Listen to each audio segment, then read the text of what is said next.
না আল্লাহু আল্লাহু আল্লাহু আল্লাহ। মাহে রমজান এলো বছর ঘুরে, মুমিন মুসলমানের দারে দারে। মাহে রমজান এলো বছর ঘুরে, মুমিন মুসলমানের দারে দারে। রহমতেরি বাণী নিয়ে, মাগফিরাতের পয়গাম নিয়ে, এলো সবার মাঝে আবার ফিরে। মাহে রমজান এলো বছর ঘুরে, মুমিন মুসলমানের দারে দারে। মাহে রমজান এলো বছর ঘুরে, মুমিন মুসলমানের দারে দারে। গুনাহ মাফের এই তো সুযোগ, আল্লাহর প্রিয় হবার এই তো সুযোগ। এই সুযোগে নাও গো তুমি, এই সুযোগে নাও গো তুমি, আল্লাহর রঙে জীবন রঙিন করে। মাহে রমজান এলো বছর ঘুরে, মুমিন মুসলমানের দারে দারে। পাপি তাপি আয় রে ছুটে, আল্লাহর রহম তোরা নেরে লুটে। পাপি তাপি আয় রে ছুটে, আল্লাহর রহম তোরা নেরে লুটে। পাহাড় সমান গোনার বোঝা, পাহাড় সমান গোনার বোঝা, দিবেন তিনি সবই ক্ষমা করে। মাহে রমজান এলো বছর ঘুরে, মুমিন মুসলমানের দারে দারে। মাহে রমজান এলো বছর ঘুরে, মুমিন মুসলমানের দারে দারে। বলেন আল্লাহুম্মা আমিন। আল্লাহ তাআলার কাছে লাখো কোটি শুকরিয়া যে মহান আল্লাহ তাআলা আমাদের সকলকে অত্যন্ত দয়া এবং মায়া করে আজকের বিশাল এই তাফসীর মাহফিলে আসার এবং বসার, কিছু কথা বলার এবং শোনার যে মহান আল্লাহ তাআলা ব্যবস্থা করে দিয়েছেন, সেই মহান আল্লাহ তাআলা দরবারে আমরা শুকরিয়া আদায় করি, বলি আলহামদুলিল্লাহ। একটু জোরে বলেন আলহামদুলিল্লাহ। দুরূদ ও সালাম পাঠ করি সেই মহান নেতার প্রতি, যিনি হচ্ছেন সর্বকালের সর্বযুগের সর্বশ্রেষ্ঠ মহামানব, যিনি হচ্ছেন পৃথিবীর মধ্যে নাম্বার 1 মহামানব, পৃথিবীর মধ্যে শ্রেষ্ঠ নেতা, পৃথিবীর মধ্যে সকল নবীদেরও নবী, যিনি হচ্ছেন একমাত্র কেবলমাত্র আমাদেরই নবী, যার উপর আল্লাহ তাআলা কোরআনে কারীম নাজিল করেছিলেন। সে নবীর শানে আমরা সকলেই পড়ি সাল্লাল্লাহু আলাইহি ওয়াসাল্লাম। দোয়া ও মাগফিরাত কামনা করি তাদের জন্য, ইসলামের জন্য, কোরআনের জন্য যারা শহীদ হয়েছেন। তার পাশাপাশি এলাকার মধ্যে যত মানুষ ঘুমিয়ে গিয়েছে গহীন কবরে, আমরা আলোচনার প্রারম্ভে তাদের জন্য দোয়া করি, আল্লাহ তাআলা তাদের কবরগুলোকে যেন জান্নাতের বাগান বানিয়ে দেন। সকলে বলে আল্লাহুম্মা আমিন। প্রিয় ভাইয়েরা আমার, আমরা আজকের একটি কিতাব থেকে কথা শুনবো এবং আমি বলবো ইনশাআল্লাহ। বলেন তো এই কিতাবের নাম কি? একটু জোরে বলেন। কোরআনের কথা শুনলে ভালো লাগে না খারাপ লাগে? জোরে বলেন। কোরআনে কারীম হচ্ছে এমন একটি কিতাব, যেই কিতাবের কথা শুনলে, যেই কিতাবের তেলাওয়াত শুনলে পৃথিবীর মধ্যে এমন কোনো মানুষ নাই যেই মানুষটা বলবে যে আমার ভালো লাগে না। আছে নাকি? পৃথিবীতে গান, এই গান দেখবেন একটা শিল্পী যদি বের করে, এই গানটা কয়েকদিন ভাইরাল থাকে, 1 মাস 2 মাস 1 বছর, তারপরে দেখবেন ওই গান যদি কেউ গায় তার বিরক্ত মনে হয়, ঠিক না বেঠিক? কিন্তু আল্লাহর কোরআন হচ্ছে এমন একটি কিতাব, যেই কিতাবের তেলাওয়াত প্রতিদিন প্রতিনিয়ত ইমামের পিছনে দাঁড়িয়ে দাঁড়িয়ে শুনি, কিন্তু এই কোরআনের মধ্যে যেন আমরা হারিয়ে যাই। সুবহানাল্লাহ পড়েন। রব্বুল আলামিন বলেন, কোন ব্যক্তি যদি আল্লাহর কোরআন শোনার জন্য একটু সময় ব্যয় করে এক জায়গায় যদি বসে থাকে, রব্বুল আলামিন বলেন ওই ব্যক্তি যদি 60 বছর নফল ইবাদত করে, নামাজের মধ্যে দাঁড়িয়ে দাঁড়িয়ে কোরআন তেলাওয়াত করে, নামাজ আদায় করে, রব্বুল আলামিন বলেন 60 বছর নফল ইবাদতের চাইতে যে ব্যক্তি আমার কোরআন শোনার জন্য চাতক পাখির মতো বসে বসে চেয়ে চেয়ে থাকে কোরআনওয়ালাদের কাছের দিকে, কোরআনওয়ালাদের চেহারার দিকে, রব্বুল আলামিন বলেন তার আমল নামায় 60 বছর নফল ইবাদত করার সব তার আমল নামায় দিয়ে দেই। শুধু তাই নয়, রব্বুল আলামিন বলেন যারা কোরআন শোনে তাদের ঈমান বাড়িয়ে দেই। কথাকার وَإِذَا قُرِئَ الْقُرْآنُ فَاسْتَمِعُوا لَهُ وَأَنصِتُوا لَعَلَّكُمْ تُرْحَمُونَ। আল্লাহু আকবার বলেন।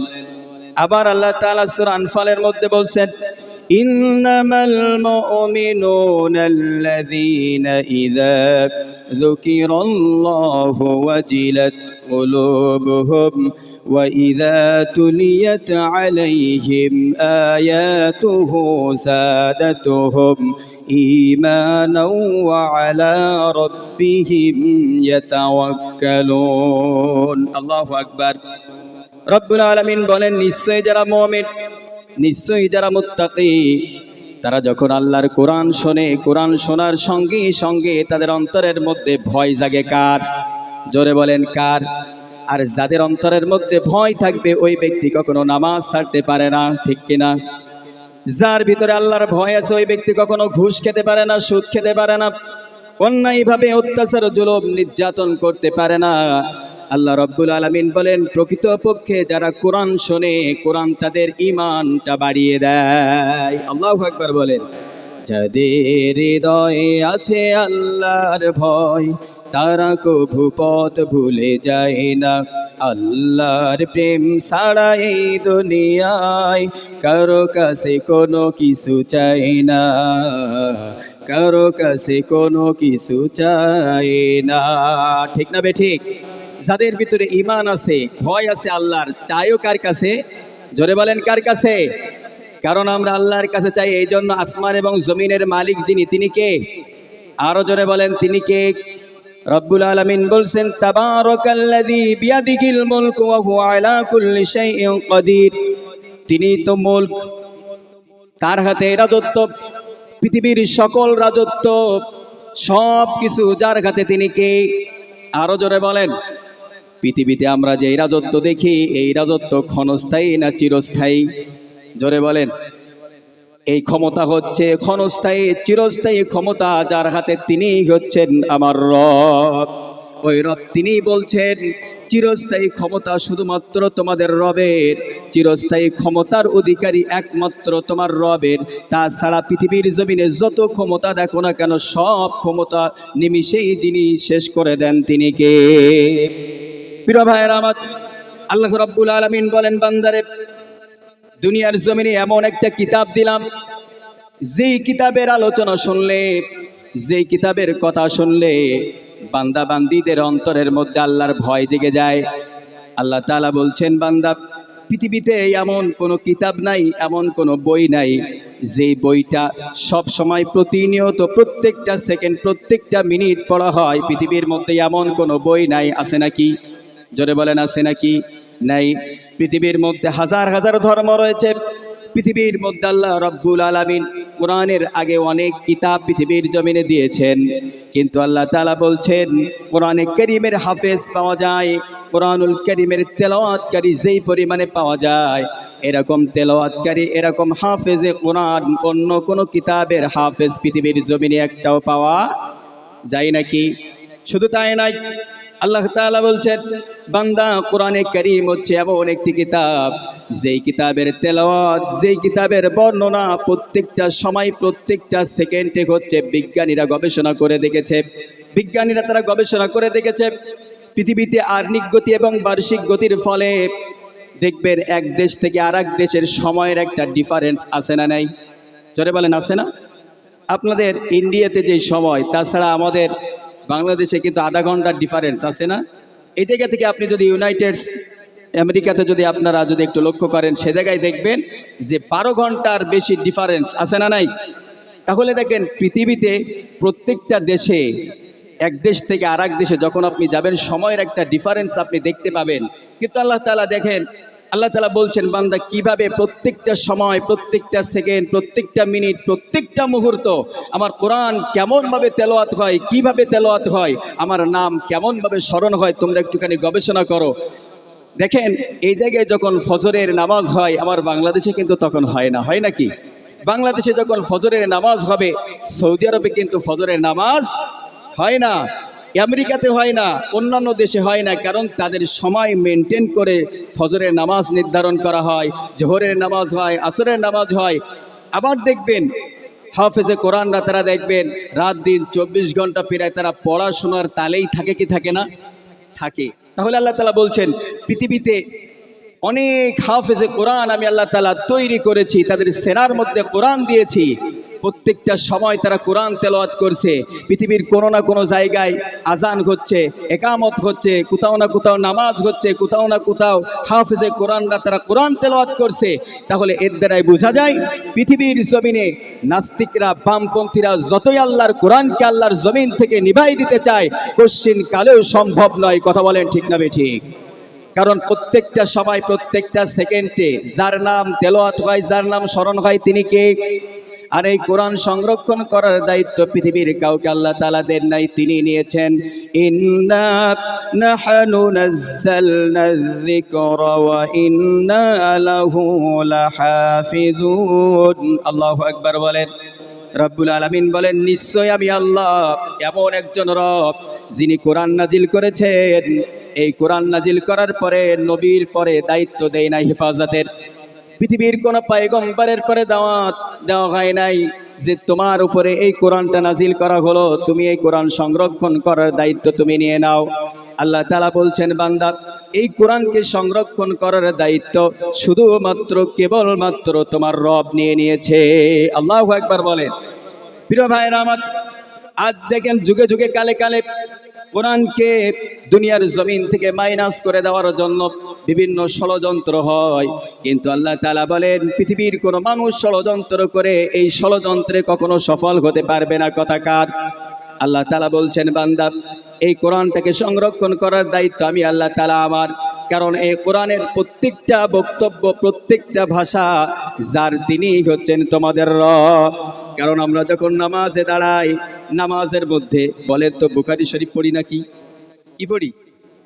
কি পড়ি বলেন? কোরআন পড়ি। কারণ কোরআন দিয়ে নামাজ আদায় করি, কারণ নামাজের মাধ্যমে কাকে পাওয়া যায়?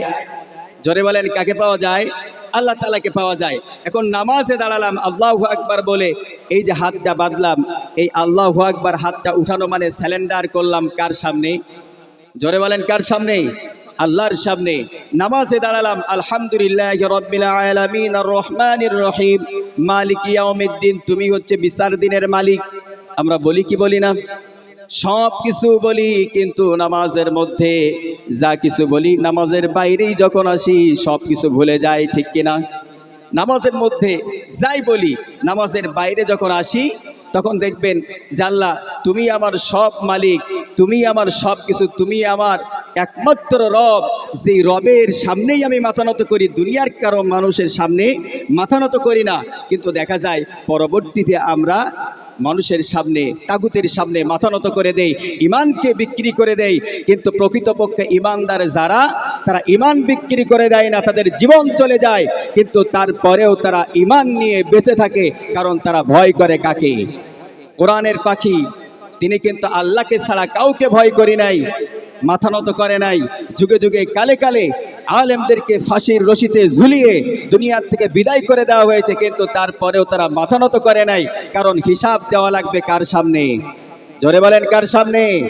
আমরা যে প্রান্তেই থাকি না কেন, মুসলমানরা একমাত্র আল্লাহর ভয় ছাড়া তারা এই কলিজার মধ্যে কারোর ভয় রাখতে পারে? জোরে বলেন পারে নাকি? পারে না। প্রিয় ভাইরা আমার, আল্লাহ নবী, বিশ্ব নবী মুহাম্মদ সাল্লাল্লাহু আলাইহি ওয়াসাল্লাম, তিনি তো এমন একজন নবী যেই নবীকে পৃথিবীর জমিনে পাঠানোর আগে আসমান জমিন তখনও সৃষ্টি হয় নাই। আসমান জমিন সৃষ্টি হওয়ার 1000 বছর আগে আল্লাহ রাব্বুল আলামিন 2টা সেমিনার করেছিলেন। একটা সেমিনার, যেই সেমিনারের মধ্যে পৃথিবীর মধ্যে যত মানুষ আছে হোক সে মুসলিম, হোক সে হিন্দু, হোক সে বৌদ্ধ, হোক সে খ্রিস্টান, যত ধর্মের মানুষ আছে না কেন, প্রত্যেকটা মানুষের রূহ সেদিন আল্লাহর সামনে হাজির হয়েছিল। আল্লাহ রাব্বুল আলামিন সেদিন বলেছিল, ও রূহরা, তোমরা বলো আলাস্তু বিরাব্বিকুম, আমি কি তোমাদের রব নই? আমরা সেদিন বলেছিলাম, হ্যাঁ আপনি আমাদের রব, আপনি আমাদের প্রতিপালক। কিন্তু ওই দিন যেই কথা বলেছিলাম, পৃথিবীর জমিনে আসার পরে কিন্তু আমরা ভুলেই গিয়েছি আমাদের রবকে। জোরে বলেন আমাদের রবকে। সবাই বলেন আল্লাহ। জোরে বলেন আল্লাহু আকবার। প্রিয় ভাইয়েরা আমার, এই একটা সেমিনার ছিল। দ্বিতীয় নাম্বার আর একটা সেমিনার আল্লাহ রব্বুল আলামিন করেছিলেন। সেই সেমিনারের বক্তব্য যিনি দিয়েছিলেন তিনি হচ্ছেন আল্লাহ। আর সামনে যত শ্রোতা ছিল, এই শ্রোতাগুলো ছিল নবী এবং পয়গম্বররা। আল্লাহু আকবার বলেন। এই সেমিনারের একটাই উদ্দেশ্য ছিল, একটাই টার্গেট ছিল। আল্লাহ রব্বুল আলামিন উদ্দেশ্য নিয়ে সমস্ত নবী এবং রাসূলদেরকে নিয়ে বসেছিলেন আর বলেছিলেন, ও পয়গম্বরেরা, তোমরা পর্যায়ক্রমে পৃথিবীর জমিনে যাবে আর ঘোষণা দিবে, একটা দাওয়াত পৌঁছায় দিবে যে শেষ জামানার একজন নবী আসবে, একজন পয়গম্বর আসবে, তার নাম হবে আহমদ, তার নাম হবে মুহাম্মদ। বলেন সাল্লাল্লাহু আলাইহি ওয়াসাল্লাম। শুধু তাই নয়, আল্লাহ রাব্বুল আলামিন বলছেন, মাসালুহুম ফিত তাওরাতি ওয়া মাসালুহুম ফিল ইনজিল। আল্লাহ রাব্বুল আলামিন বলেন, তাওরাত, জাবুর, ইনজিল, প্রত্যেকটা আসমানি কিতাবের মধ্যে আমি আল্লাহ তাআলা বলে দিয়েছিলাম আমার একজন নবী যাবে পৃথিবীর জমিনে, তার নাম হচ্ছে আহমদ, তার নাম হবে মুহাম্মদুর রাসূলুল্লাহ সাল্লাল্লাহু আলাইহি ওয়াসাল্লাম। তিনিই হবে শেষ নবী। আর সেই নবীর উপরে এমন একটা গ্রন্থ নাজিল হবে, যে গ্রন্থটা গোটা পৃথিবীর মানব মণ্ডলীর জন্য, শুধুমাত্র মুসলমানদের জন্য নয়, গোটা পৃথিবীতে যত ধর্ম বর্ণ আছে সকল মানুষের জন্য একটা গাইডলাইন করে, একটা প্রেসক্রিপশন আকারে যে কিতাবটা নাজিল হবে, সেই কিতাবটাই নাজিল হবে মুহাম্মাদের উপরে। আল্লাহু আকবার বলেন। প্রিয় ভাইয়েরা আমার, আমার নবীর সম্মান তাহলে কম না বেশি? আরো জোরে বলেন, কম না বেশি? আল্লাহ রাব্বুল আলামিন বলেন, আমার নবীকে এভাবে আমি সম্মান বাড়িয়েছি। সমস্ত মানুষদেরকে ওই দিন জানিয়ে দিয়েছিলাম, ফেরেশতাদেরকে জানিয়ে দিয়েছিলাম, পয়গম্বরদেরকে জানিয়ে দিয়েছিলাম, আমার নবী পৃথিবীর জমিনে যাবে আর একটা ঐশী গ্রন্থ কালামুল্লাহ, এক খণ্ড নূর আমার নবীর উপরে নাজিল হয়ে যাবে। প্রিয় ভাইয়েরা আমার, আমার নবী পৃথিবীর জমিনে আসলেন। আসার পরে মক্কা নগরীতে আস্তে আস্তে আস্তে আস্তে বড় হতে শুরু করলেন। 40 বছর আগ পর্যন্ত আমার নবীর নাম ছিল আল আমিন, as-সাদিক। কারণ আমার নবী জীবনে কখনো মিথ্যা বলে নাই, কারণ আমার নবী ছিলেন সত্যবাদী। আল্লাহু আকবার বলেন। জীবনে কখনো তুমি মিথ্যা বলনি, তাই তো তোমায় পেতে কাঁদে ধরণী। তোমারি মতো নেতা পেলেও গো ফুটতো সুখের গোলাপ, চামেলি বকুল। হে প্রিয়, হে নবী, হে নেতা, হে রাসূল। বলেন সাল্লাল্লাহু আলাইহি ওয়াসাল্লাম। তাহলে আল্লাহ তাআলা বলছেন যে পৃথিবীর জমিনে একজন ব্যক্তি আছে, যেই ব্যক্তির জীবনে কোনো ভুল নাই, কোনো সংশয় নাই, একটা কথা নিজের থেকে বানিয়ে বলেন নাই, বলতে হবে চিল্লায়া। সেই ব্যক্তির নাম কি? মুহাম্মদ সাল্লাল্লাহু আলাইহি ওয়াসাল্লাম।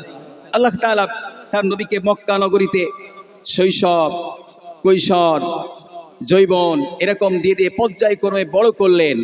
করার পরে আল্লাহ তাআলা দেখেন তার নবীকে কিভাবে সম্মান দিচ্ছেন।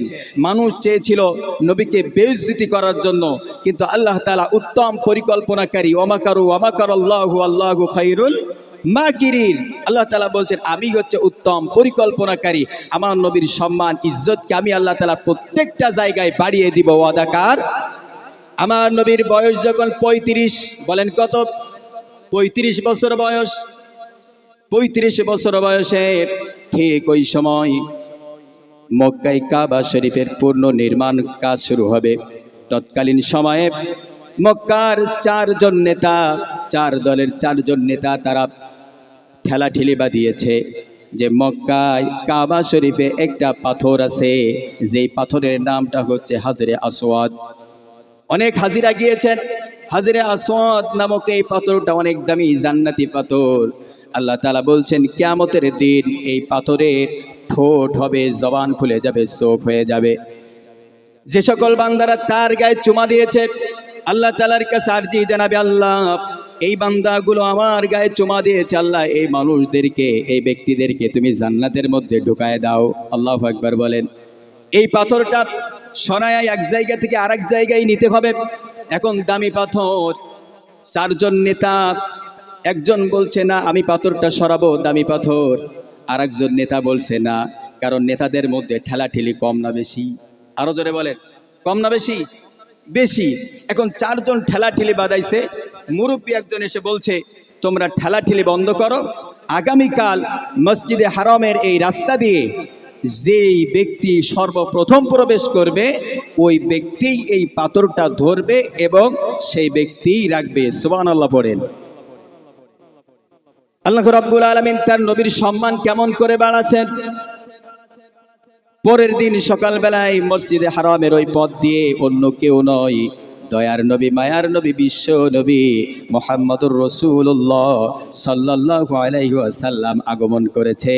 আর এই চারজন নেতা মুস্কি মুস্কি হাসি দেয় আর বলে দেখো কে আসছে, দেখো মুহাম্মদ আসছে, মুহাম্মদ আল আমিন আসছে। কারণ আল আমিন যদি এই জায়গায় আসে আমরা নিশ্চিত আমাদের উপরে তারা বেইনসাফি করবে না, কারণ তিনি হচ্ছেন এমন একজন ব্যক্তি। তারাও জানতো। বিশ্বনবী মুহাম্মদ সাল্লাল্লাহু আলাইহি ওয়াসাল্লাম আসলেন, আসার পরে চারজন নেতাকে বলছে একটা কাপড় নিয়ে আসো, কাপড় নিয়ে চার কোনায় চারজন ধরো। আর ধরার পরে আমার নবী হাজরে আসওয়াদ পাথরটা নিজে ধরে কাপড়ের উপরে রাখলেন। এখন বলেন তো ওই দামি জিনিসটা কাকে দিয়ে আল্লাহ ধরালেন? কথা বলে না, বিশ্ব নবীকে দিয়ে। এখন বলেন তো এই দামি জিনিসকে দামি মানুষ দিয়েই ধরালেন যিনি, তিনি কে? ওই চারজনও খুশি, তাদের মধ্যে কোনো মারামারি নাই, কোনো কোন্দল নাই, কিচ্ছু নাই, সবাই ঠান্ডা। আমার নবী হাজরে আসওয়াদ নামক ওই পাথরটা কাপড়ের মধ্যে রাখলেন। রাখার পরে চারজন নেতাকে অর্ডার করলেন যাও নির্দিষ্ট একটা স্থানে ওই জায়গায় যে হাজরে আসওয়াদটা নিয়ে যাও। আমার নবীর কথা মতো তারা নিয়ে গেল। আমার নবী আবার ওই জায়গা থেকে কাপড় থেকে পাথরটা উঠায়া জায়গায় রেখে দিলেন। আল্লাহ রাব্বুল আলামিন বলেন এইভাবে আমার নবীর সম্মান ইজ্জতকে আমি আল্লাহ তাআলা বাড়িয়ে দিয়েছি। আল্লাহু আকবার বলেন। প্রিয় ভাইরা আমার, এই নবী আস্তে আস্তে বড় হতে লাগলেন। 40 বছর পূর্ণ যখন হয়ে গেল, আল্লাহ রাব্বুল আলামিন কুরআনুল কারীম নাজিল করবেন।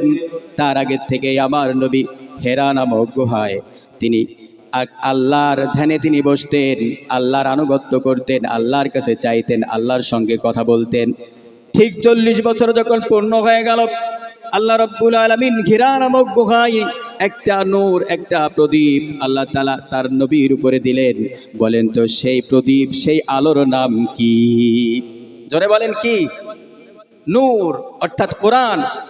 রব্বুল আলামিন বলছেন কিতাবুন আনজালনাহু ইলাইকা লিতুখরিজান নাসা মিনাজ যুলুমাতি ইলান নূর। আল্লাহু আকবার।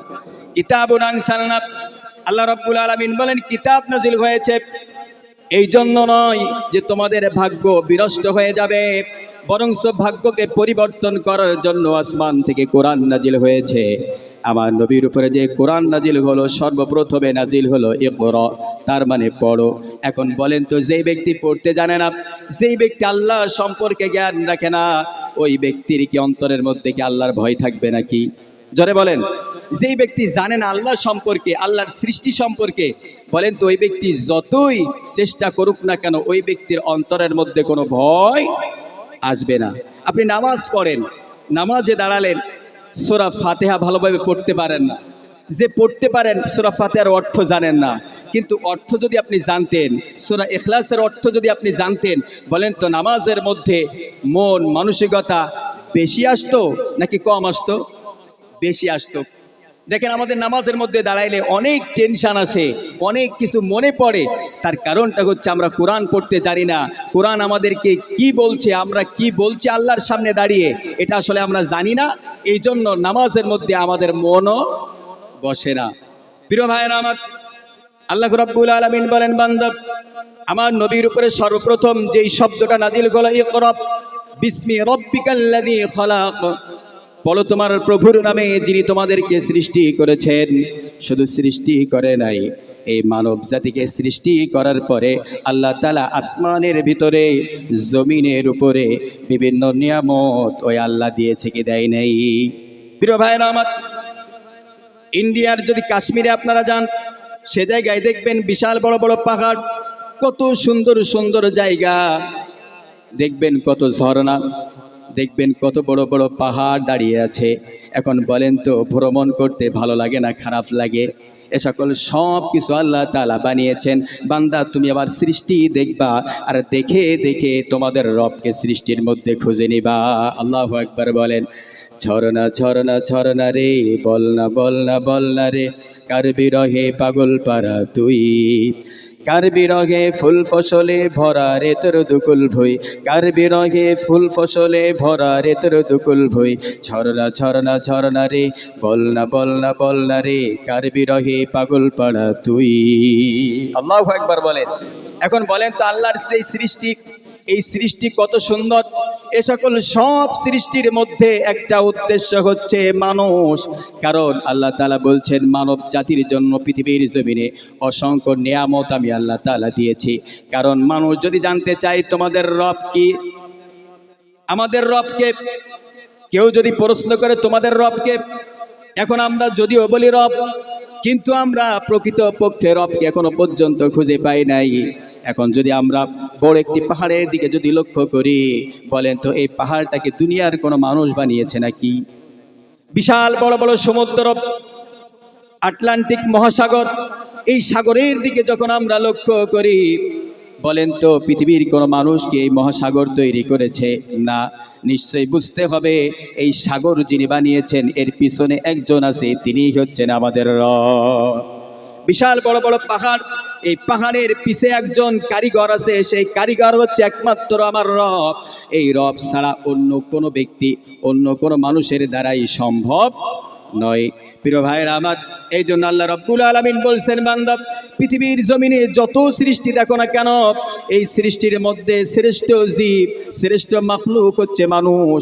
এই জন্য কুরআনুল কারীমের মধ্যে আল্লাহ তাআলা বলছেন, কুনতুম খায়রা উম্মাতিন উখরিজাত লিন-নাসি তা'মুরুনা বিল মা'রুফি ওয়া তানহাউনা আনিল মুনকার। আল্লাহু আকবার বলেন। আল্লাহ রাব্বুল আলামিন বলেন, পৃথিবীতে মানব জাতিকে সৃষ্টির শ্রেষ্ঠ জীব বানানো হয়েছে। কারণটা হচ্ছে দুইটা কারণে মানুষকে শ্রেষ্ঠ বানানো হয়েছে। এক নাম্বার হচ্ছে মানুষ সৎ কাজ করবে এবং সৎ কাজের জন্য মানুষদেরকে আহ্বান করবে। আর দ্বিতীয় নাম্বার হচ্ছে অসৎ কাজ নিজেও করবে না, আর যারা করে তাদেরকে অসৎ পথ থেকে ফিরে আসার জন্য তারা কি করবে? ডিরেকশন দেবে, আদেশ করবে, খবরদার খবরদার খারাপ পথে যেও না, এই পথটা জাহান্নামের পথ, এই পথটা আল্লাহর পথ নয়, এই পথটা হচ্ছে তাগুতের পথ। এই পথটাই যদি তুমি চলো তাহলে আল্লাহর জাহান্নামে যাবে, যেখানে শুধু আযাব আর আযাব। খবরদার খবরদার এই পথে যেও না। নামাজ ছেড়ো না, রমজান মাসে রোজা ছেড়ো না, কারণ রমজানে রোজা রাখলে আনুগত্য করা পড়ে কার? জোরে বলেন কার? সামনে রমজান, অনেকেই দেখবেন যে রমজান মাসে রোজা রাখে না, এরকম আল্লাহর ওলি আছে না? আল্লাহ তাআলা বলছেন যে যত ইবাদত আছে পৃথিবীতে, সব ইবাদতের মধ্যে শ্রেষ্ঠ একটা ইবাদত আমি মনে করি মাহে রমাদানের রোজা। কারণ রোজাটা এটা মানুষ দেখানো হয় না, এটা হয় তার রবকে খুশির জন্য। সুবহানাল্লাহ পড়েন। নামাজ অনেক সময় মানুষ দেখানো হয়ে থাকে, কিন্তু রমজান মাসে কোনো পাগল নাই যে সারাদিন মানুষ দেখানোর জন্য না খেয়ে থাকবে, এরকম পাগল আছে নাকি? নাই। প্রিয় ভাইরা আমার, তাকওয়া কেমন, আল্লাহর ভয় কেমন? যখন আপনার মধ্যে আসবে যে আমি ভালো কাজ করব, খারাপ কাজ করব না, কারণ আমি সৃষ্টির শ্রেষ্ঠ জীব। মাহে রমাদান, এই রমজান মাসে আমি রোজা রাখবো একমাত্র আল্লাহর খুশির জন্য, সেহরি করবো আল্লাহর জন্য, ইফতারি করবো আল্লাহর জন্য, তারাবি পড়বো আল্লাহর জন্য। এখন বলেন তো, সারাদিন না খেয়ে থাকবেন, কিন্তু কেউ ব্যক্তি বলতে পারবে না যে একটুখানি গোপনে খেয়ে নাও, আর আপনি তার কথা মতো খাবেন আর মানুষের সামনে রোজাদারের ব্যক্তির মতো আপনি অ্যাক্টিং করবেন। এরকম কি কোনো পাগল আছে নাকি? নাই। কারণ আমরা জানি, আমি যদি পুকুরের মধ্যে ডুব দিয়ে যদি এক ঢোক পানি খাই, পৃথিবীর কোনো মানুষ যদি না দেখে, কিন্তু একজন দেখবে, তিনি হচ্ছেন আমার রব। তিনি কে? তিনি হচ্ছে আমার রব। তাহলে রমজান মাসে কি অবলম্বন করা যায়? তাকওয়া অবলম্বন করা যায়। এই মাঘে রমাদান হচ্ছে আমাদের জন্য একটা প্লাস পয়েন্ট। এই মাঘে রমাদানে আল্লাহ তাআলা রেখেছেন রহমত, মাগফিরাত, নাজাত, সব কিছু রেখে দিয়েছেন। এর মাধ্যমে একজন যুবক ভালো যুবকে পরিণত হতে পারে। সুবহানাল্লাহ পড়ে। এই রমজান মাসে একজন বোন, সে মা আয়েশার মতো, মা খাদিজার মতো, মা ফাতেমার মতো তার জীবনকে গড়তে পারে, ঠিক কি না? একজন মুরব্বী হযরত আবু বকরের মতো তার জীবনটা করে নিতে পারে। এক কথায় রমজান মাস আসে আপনার জীবনকে পরিবর্তন করার জন্য। কারণ এই রমজান মাসে আল্লাহ তাআলা বলছেন, শাহরু রমাদান আল্লাযী উনজিলা ফীহিল কুরআন। আমি আল্লাহ তাআলা রমজান মাসে কোরআন নাজিল করেছি। শুধু তাই নয়, মাঘে রমাদানের মধ্যে এমন একটি রাত আছে, যেই রাতটা হাজার হাজার রাতের চাইতেও আমার রবের কাছে সব চাইতে মূল্য। আল্লাহু আকবার বলেন। প্রিয় ভাইরা আমার, এই জন্য দেখেন আল্লাহ তাআলা বলছেন, সৃষ্টির শ্রেষ্ঠ হচ্ছে মাখলুক। তার একটাই কারণ হচ্ছে তাদের অন্তরের মধ্যে আল্লাহর ভয় থাকবে। শুধু ভয় নয়, আল্লাহ তাআলার ভয় থাকার কারণে মানুষকে বলবে, খবরদার খবরদার, খারাপ কাজ করো না। এখন বলেন তো, খারাপ কাজের বাধা দিলে আমাদের উপরে জুলুম নির্যাতন কম হয় না বেশি হয়? জোরে বলেন, কম হয় না বেশি হয়? যদি কেউ বলে যে দেখ বাপ, তুই নামাজ পড়িস না, একটু নামাজ পড়, বাপরে বলে রাখো তোমার নামাজ, এক ভাব শুধু নামাজ পড়তে বলো। আসে না এরকম আল্লাহর ওলি? যদি চাচারা বলে যে নামাজ পড়ো, সন্তানরা নামাজের কথা বললে আর তার কথা ভালো লাগে না। কিন্তু আচ্ছা বলেন তো, নামাজ ছাড়া আল্লাহর জান্নাতে যাবেন কে কে? একটু হাত উঁচু করেন তো।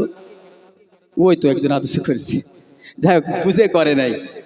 আল্লাহ তাআলা অন্তরেরটা দেখে, মুখেরটা দেখে না। প্রিয় ভাইয়ের আমার, তাহলে দেখেন, আমরা সৃষ্টির শ্রেষ্ঠ, আমরাই হচ্ছে একমাত্র আল্লাহর বান্দা যারা একমাত্র আল্লাহর ভয় করে, তাছাড়া আর কারোর ভয় করে না। প্রিয় ভাইয়ের আমার,